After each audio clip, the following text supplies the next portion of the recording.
Good day and welcome to Ed Spaces 2019. We are here with Jolene Levin from NorvaNivel, and she is going to talk to us a little bit about what they are doing to contribute to the learning spaces environment throughout K-12 and throughout the United States. So welcome. Thanks, Bob. It's awesome to be interviewed by you. Oh, it's fun. And one of the things I've been fascinated by is that you guys have made the transition from being an Australian-based company to a US-based company over the last couple of years. Talk a little bit about that transition and why the move? Okay, so we started our company 10 years ago in Australia. We actually were not an educational furniture company and never really, understood that at all. We delivered furniture to a school 10 years ago, and it was the most incredible experience because the principal at the time turned around and said to us, education is changing. They were certainly at the forefront of it a decade ago. And he was faced with a real problem. We need to build collaborative learning environments. We need to be able to respond to future changes, to technological changes. But there are no companies that have got, furniture that fits the spaces that we are trying to achieve here. I think it was a good thing that we came into this with no preconceived idea about what educational furniture should or could be. And so we started the whole basis of our design was to create products to fulfill a very specific need. And that specific need was around contemporary modern learning spaces. Fast forward 8 years, and we continued to develop our product range by a project basis. And we got a lot of interest from the US.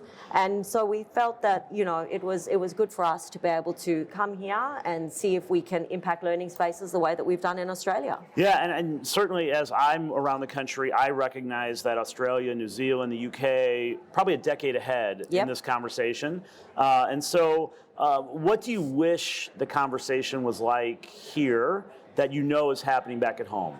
So, it's very different. So here, exactly what you said, where, with the conversations we were having 8 years ago in Australia are the conversations that we're having now.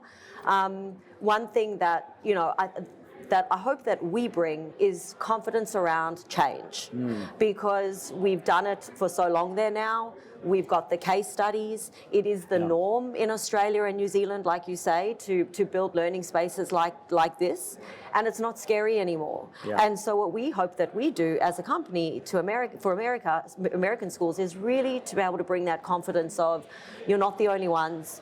It is happening. In fact, the fact that you're even talking about change is a really positive thing. Yeah. And now, I know that when we've talked before, you've said we're not trying to be everything for everyone in every space. Tell me where you see your product fitting the best. Certainly there's use cases for it everywhere, but where are you really trying to hone in on being really, really good in this area? So, like I said, our whole product design is based on solving problems. The way that we really, focus on how we design things is we go in and we listen and we talk to people, and educators are incredible in telling us what they need and the tools that they need. So what we're trying to do is to actually tool them up in their space so that they can be able to do what they need to do to educate our kids for the future.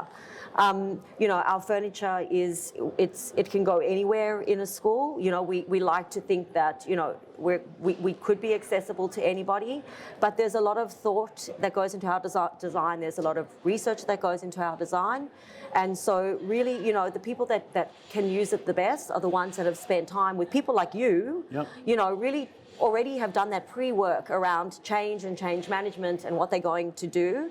Then it's successful when the furniture then comes in and they're able to use it properly. Yeah, it's been interesting. I'm working with teachers all the time, and there's a really amazing response to your product in the field. Teachers are saying, wow, this is different.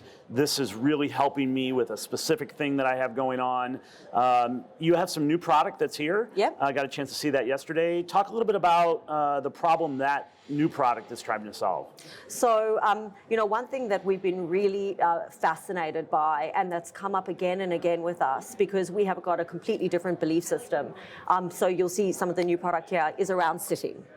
So, for very many years, kids have sat in very static chairs and have been expected to sit in these chairs for like eight hours a day. But at the end of the day, when we think about the evolution of human being, our bodies were never designed to sit. Correct. So we started on all fours, we then evolved into standing, and now we've been told that we've got to sit for extended periods of time, and we've all got, issues from it, back issues from this.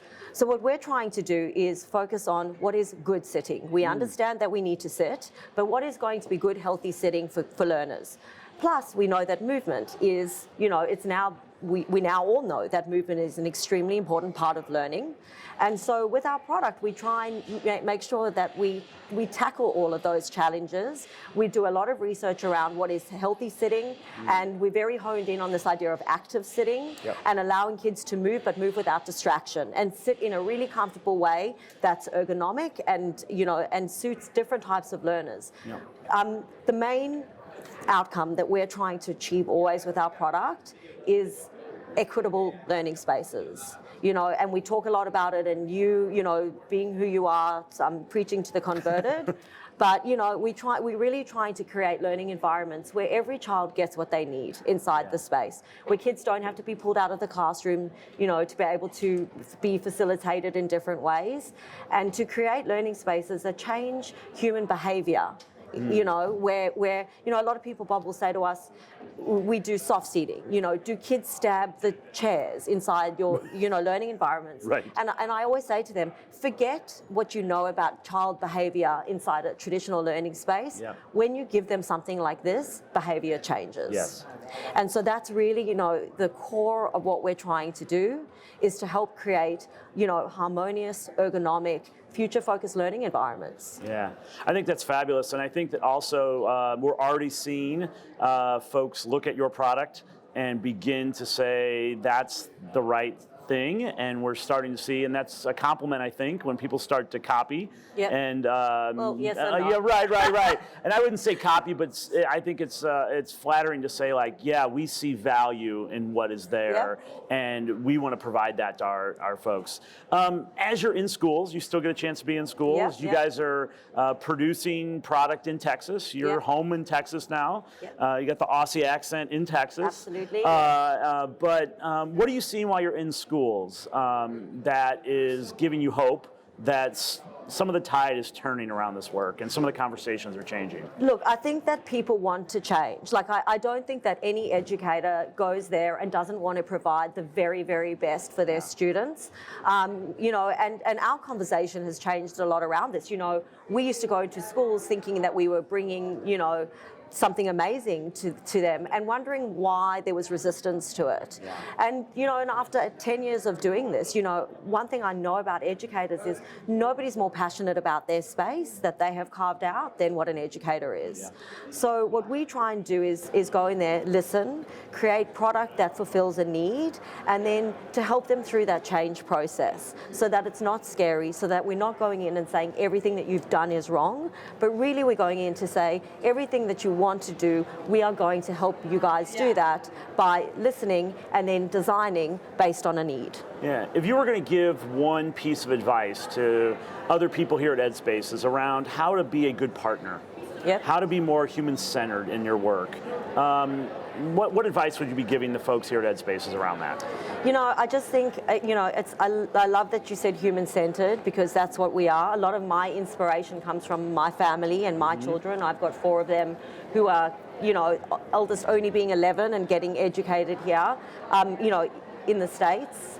But my advice is to really just listen and observe and ensure that I think it's up to us as educational furniture companies to invest in research, to make sure that we're understanding what is the needs now, what are the needs in the future, what are learner needs, human needs, as well as space needs. And I think the onus is on us as companies to do that.